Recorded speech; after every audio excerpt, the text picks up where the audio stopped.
In this video, I'll be talking about soft power, hard power, and mimetic desire. Specifically, looking at how companies like Coca-Cola use them today. And I'll be using my laptop again for my notes. So soft power is all about influencing others by making them want what you offered instead of forcing them. It's about creating a good vibe that draws people through like culture, media, shared values, or like a good reputation.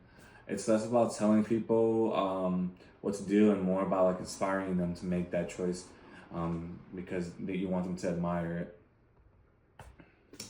On the flip side, hard power is making people act through pressure or force. This is basically like military action, economic sanctions, legal penalties that basically push people into compliance. Hard power is basically all about control, intimidation, focusing on strength, and making others comply instead of trying to persuade them.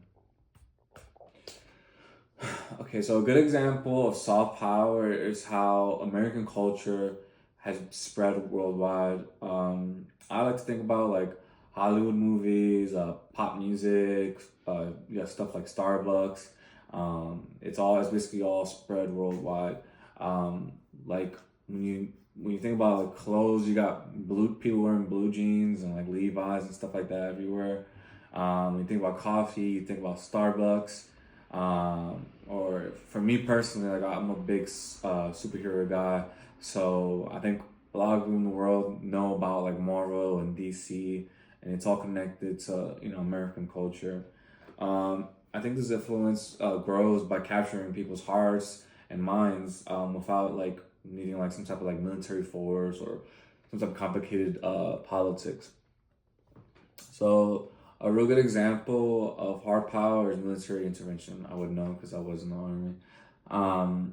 So when the U.S. basically sends troops to conflict areas or uses like economic sanctions like as punishment, it shows like hard power at work.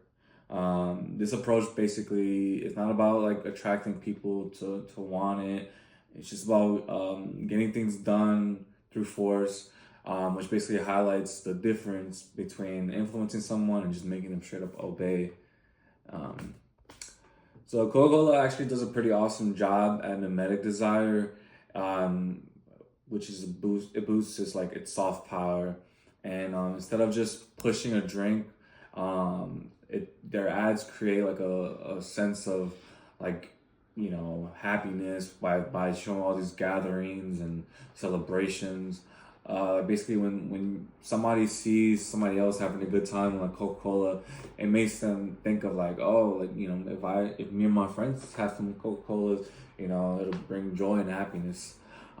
Basically, the strategy builds on it's a strong global brand appeal, allowing Coca-Cola to basically gain influence, not through force, but through a good message.